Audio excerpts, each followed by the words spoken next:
सेहत की बात, ये मंच उन डॉक्टर्स के लिए है जो अपनी स्पेशलिटी सामान्य जनता तक पहुंचाना चाहते हैं। हम सभी डॉक्टर मित्रों को आमंत्रित करते हैं कि आइए, अब आपकी स्पेशलिटी जिस डिसीज पर आप प्रैक्टिस कर रहे हैं उसकी सटीक जानकारी जन सामान्य तक पहुंचाइए और अपने हॉस्पिटल की सारी सुविधाएं हमारे माध्यम से मरीजों तक पहुंचाएं। अधिक जानकारी के लिए हमें संपर्क करें।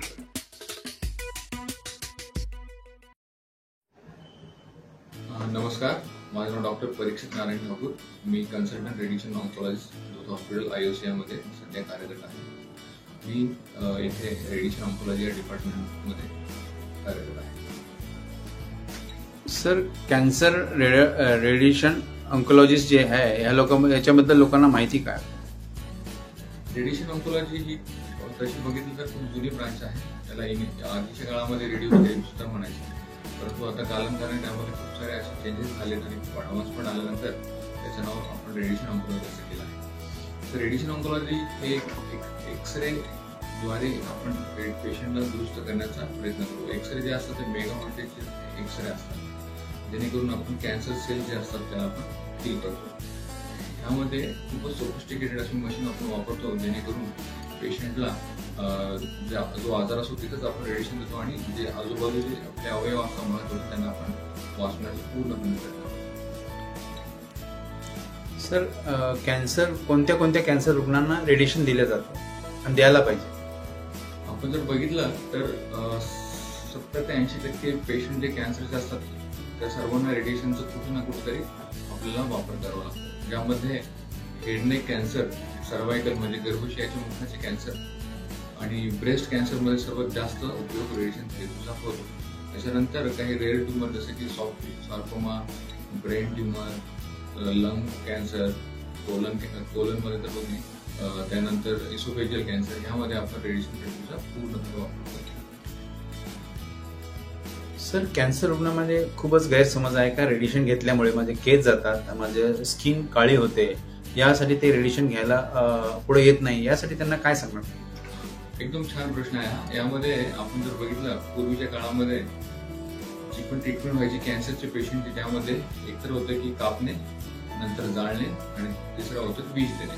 कापणे म्हणजे आपण सर्जरी म्हणतो, तर जाळणे म्हणजे रेडिएशन थेरपी म्हणतो आणि विष देण्यामध्ये किमोथेरपी। परंतु आता कालांतराने खूप अशा गोष्टी घडल्या आहेत की त्यामध्ये खूप सारं ॲडव्हान्समेंट आलेलं आहे। जसे सर्जरीमध्ये खूप छोट्या मिनिमल इन्व्हेसिव्ह सर्जरी आल्या, लॅप्रोस्कोपिक, रोबोटिक सर्जरी। त्याचप्रमाणे रेडिएशन जे आधी म्हणायचे की जाळतात पेशंटला, तसं नसून आता आपण रेडिएशनद्वारे खूपच छान पद्धतीने फक्त ट्यूमरलाच रेडिएशन, जिथं आपली गाठ आहे, समजा आपली गाठ आहे घशामध्ये, आपण त्या घशाच्या गाठीलाच आपण पूर्ण रेडिएशन देतो आणि त्याच्या आजूबाजूला जे असणारे अवयव जसे की स्पायनल कॉर्ड, मज्जातंतू, डोळे, आपली ग्रंथी असते लाल बनण्याची, ती ग्रंथी आपण वाचवण्याचा पूर्णपणे प्रयत्न करतो। सो आता आपण जर बघितलं तर 100 एखादा पेशंटला खूप सिव्हिअर रिॲक्शन येते, बाकीच्या सर्वांना खूप मॅनेजेबल, खूप छोट्या आणि 1-2 आठवड्यात त्या पूर्णपणे जे साईड इफेक्ट होतो ते पूर्णपणे बरा करतो। सो यामध्ये पेशंटचे केस पण जात नाही, केस कुठल्याच साईडचा आहेत। जर पेशंटला मेंदूचा कॅन्सर आहे आणि आपण तेवढंच भागाला रेडिएशन देतो, तेवढंच मागे ते केस जाणार, पूर्ण केस जाणार नाही। तर घशात कॅन्सर आहे तर वरचे केस जाण्याचं काही तथ्य नाही। हो, केमोथेरपीमध्ये केस जाण्याचं प्रमाण असतं, पण रेडिएशन मध्ये तसं काही नाही। सो ही जी कन्सेप्शन आहे की पेशंट जळतो, रक्त जळतं, केस जातात रेडिएशन नाही, किंवा आपण जे पण क्षकिरण थेरपी म्हणतो त्याला, तर ते पूर्णपणे चुकीचं आहे। सर, रेडिएशन थेरपीमुळे होणारे फायदे कोणते असतात? सर्वात मोठा फायदा जर आपण बघितला रेडिएशन थेरपीचा, की काही असे कॅन्सर आहेत की ऑपरेशन आपण करू शकत नाही, बिना ऑपरेशनचा आपण रेडिएशन देऊन पेशंटला 100% पूर्णपणे बरा करू शकतो। सगळ्यात महत्वाचं दुसरं महत्वाचं कारण आहे की जे आपण पेशंटचा आपण सर्जरी करतो त्यामध्ये काही अंशतः जे सर्जनच्या डोळ्यांना दिसत नाही असे मायक्रोस्कोपिक सेल्स राहतात, त्याला ऍडजंक्ट रेडिएशन थेरपी म्हणतो आपण। ते दिल्यानंतर त्याचं परत येण्याचा चान्सेस आपण 95 to 98% आपण कमी करतो रेडिएशनद्वारे। काही पेशंटला इन्स्टंट रिलीफ म्हणजे की घशात गाठ आहे आणि खाणं पिणं बंद झालंय, तर आपण रेडिएशन देऊन रेडिएशन देऊन ते ओपन अप करण्याचा पण प्रयत्न करतो। सो एकंदरीत जर बघितलं रॅडिकल पेशंटमध्ये म्हणजे ज्यांना आपण पूर्णपणे 100% बरं करू शकतो, अशा पेशंटमध्ये रेडिएशनचा उपयोग आहे। त्यानंतर पोस्ट सर्जरी म्हणजे ऑपरेशन नंतर काही पेशंटला गरज पडते कारण रिकरन्स होण्याचे चान्सेस जास्त असतात, त्यामध्ये त्याचा उपयोग होतो. दुसरी गोष्ट पॅलेटिव्ह सेटिंगमध्ये, पॅलेटिव्हमध्ये ब्रेन ज्या पण पेशंटच्या हाडांमध्ये आजार गेलाय आणि खूप सिव्हिअर पेन आहे त्या पेशंटला सुद्धा रेडिएशनने खूप चांगला पेन रिलीफ होतो. ह्या तिन्ही पद्धतीमध्ये आपण रेडिएशनचा पूर्णपणे वापर करू शकतो आणि ते खूप safely without any side effect. Sir, radiation न घेतल्यामुळे कोणता मोठा धोका होऊ शकतो हे लोकांचा म्हणजे आहे, त्या लोकांचा गैरसमज जो आहे रेडिएशन बद्दल, तर पुढे त्यांना काय धोका मोठा होऊ शकतो? हो, ह्यामध्ये तुम्ही बघितलं तर कुठल्याही कॅन्सरची ट्रीटमेंट ह्या तिन्ही थेरपीशिवाय पूर्ण होत नाही, ज्यामध्ये की किमोथेरपी, सर्जरी आणि रेडिएशन. तर हे म्युच्युअल ब्रांचेस आहेत. प्रत्येक पेशंटला किमो रेडिएशन लागणारच आहे किंवा सर्जरी रेडिएशन लागणार किंवा सर्जरी किमो लागणार आहे. सो जर रेडिएशन घेतलं नाही आणि टाळण्याचा प्रयत्न केला, ज्यांना इंडिकेटेड की बाबा त्यांना घ्यायलाच हवं असं लिहिलंय पुस्तकांमध्ये, तर त्यांनी घेतलं नाही तर निश्चितच आजार परत येईल. आजार परत आल्यानंतर तो इतक्या मोठ्या पद्धतीने परत येतो की त्याला परत पूर्णपणे बरं करणं आमच्या हातात राहत नाही. सो जेव्हा पण सांगितले डॉक्टरांनी की बाबा रेडिएशन घेऊन टाका पोस्ट सर्जरी किंवा पोस्ट किमो, तर तुम्ही घ्यायला हवं कारण त्यांनीच तुम्ही पूर्णपणे बरे होणार. सर, कॅन्सर रुग्ण जे रेडिएशन घेतल्यानंतर त्यांनी घ्यावयाची काळजी कोणती आहे?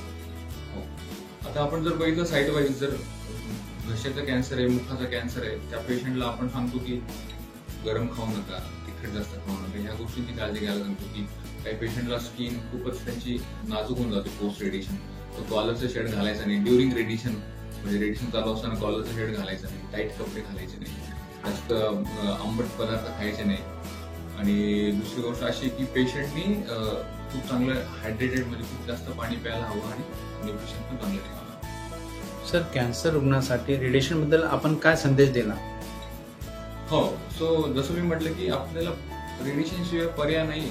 सो म्हणजे काही पेशंटमध्ये जे आपण कॅन्सरमध्ये असतो, सो रेडिएशन तुम्ही घ्यायला हवं. प्लस त्याचे काही साईड इफेक्ट किंवा त्याचा काही दुष्परिणाम आपल्या शरीरावर होत नाही. ज्या पण गोष्टी पसरवल्या आलेल्या जगात आपल्या याच्यामध्ये खेडेगावांमध्ये जास्तीत जास्त की त्यांनी पेशंटचे हाल होतील, पेशंट तसंच मरेल तर घरीच राहू द्या, असं काही करू नका. खूप छान पद्धतीच्या महागड्या मशीन आल्या ज्यांनी आपण पूर्णपणे आजार बरं करण्याचा प्रयत्न करतो आहे जो हॉस्पिटलमध्ये. सर, सेट अंधळा मध्ये कॅन्सर रुग्णांच्या रेडिएशनसाठी ऍडव्हान्स मध्ये काय ट्रीटमेंट आहे? आपल्याकडे सध्या लिनर ऍक्सिलरेटर नावाची क्लिनेक्स 6X मशीन आहे, जी की मराठवाड्यातली सर्वात प्रथम मशीन आपण इथे इन्स्टॉल केली आहे. ज्यामध्ये ड्युअल एनर्जी आहेत आणि 6 ते 7 इलेक्ट्रॉन्स पण आपल्याकडे अवेलेबल, जे की पूर्ण मराठवाड्यात कोणाकडे नाहीये. सो याचा फायदा असा आहे की आपल्याकडे आधी ज्या व्हायच्या 3D कन्फॉर्मल रेडिओथेरपी, नंतर IMRT, IGRT, VMAT, SBRT, SRS ह्या ज्या पण ट्रीटमेंट आता सध्या पुणे मुंबईला अवेलेबल होत्या आधीच्या काळात 2-3-4 वर्षापूर्वी, सर्व आपण इथं करतोय. त्यामध्ये पण आपण असं करतोय की महात्मा ज्योतिबा फुले याच्या अंतर्गत पेशंटला पूर्णपणे फ्री म्हणजे 1 रुपया न लागता त्या 4-4 लाखाच्या ट्रीटमेंट तिकडे पेशंट जाऊन करतो ते आपण इथं फ्री ऑफ कॉस्ट करतो. आणि जे पेशंट अफोर्डेबल आहेत, त्यांचा इन्शुरन्स आहे, नक्कीच त्यांना पण फायदा होतो कारण ते सुद्धा पुणे मुंबईला जातात, त्यांचा राहायचा प्रॉब्लेम कारण 30 दिवस रेडिएशन चालू. सो त्यांचे लॉजिस्टिक इश्यू जर बघितले आपण, सो त्यांच्यासाठी पण हे खूप महत्वाचं आहे की आपल्याकडे औरंगाबादेत एवढी छान मशीन आपल्याकडे अवेलेबल आहे आणि त्याचा फायदा आपण निश्चितच घ्यायला हवा. थँक्यू. सर, हे रेडिएशन घेण्याची पद्धत कशी असते आणि किती सेटिंग घ्यावं लागतं? हो, आता आपण बाकीच्या थेरपी जर बघितल्या, सर्जरीमध्ये आपल्याला ऑपरेशन थिएटरमध्ये जाऊन सर्जरी होते, पेशंट 6-7 सुट्टी होऊन जाते. तर किमोथेरपीसाठी डे केअरमध्ये आपण पेशंटला ऍडमिट ठेवतो, दिवसभर संध्याकाळी सुट्टी होते. एकदम सोप्या पद्धती ज्या आपल्या ऑन्को फील्डमध्ये करतो. रेडिएशन फील्डचं थोडं वेगळं आहे. यामध्ये आपण पेशंटच्या आजारानुसार एक 30 रेडिएशन ते 35 रेडिएशनचा प्लॅन करतो, ज्यामध्ये एक 5 ते 10 मिनिटाच्या कालावधीत आपण रेडिएशन प्रत्येक पेशंटला देतो. याच्या हे पूर्ण 6 आठवडे चालतं. त्यामध्ये शनिवार रविवार सुट्टी असते आणि रोज आपण एक टेंटेटिव्ह डोस ठरलेला असतो, त्या डोसमध्येच आपण रेडिएशन त्यांना देतो. थँक्यू.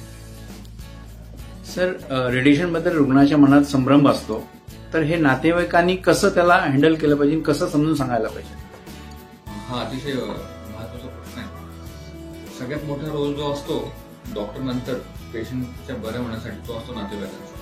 तर नातेवाईकच मिसगायडेड असतील बाहेरच्या कुठल्या लोकांकडनं की बाबा मी असं ऐकलं होतं आणि पेशंटला रेडिएशन दिलं आणि पेशंट दगावला, कसं असतं कधी कधी काही पेशंटची इम्युनिटी खराब असते, त्यामुळे एखादा आपण म्हणतो ना कावळा बसला आणि मान तुटली, तर तसं घडतं.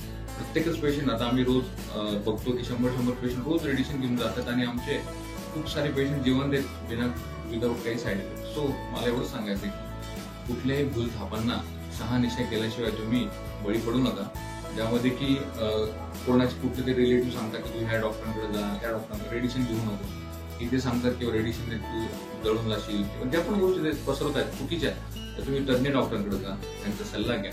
तुम्हाला ते पटवून सांगतील, तुम्हाला ते सर्व दाखवतील की कसं रेडिएशन होतं आणि जेव्हा तुमची खात्री पडेल तेव्हा तुम्ही रेडिएशन घ्या. त्यामध्ये जर तुम्हाला वाटतं की नाही इथं काहीतरी आहे, इथं असंच होणार, घेऊ नका. फक्त शहानिशा करा डॉक्टरांना, तज्ञ डॉक्टरांना भेटा, तिथे पण तुमच्याकडे ते अवेलेबल असते आहे. थँक्यू. बेस्ट. आरोग्य जागृती.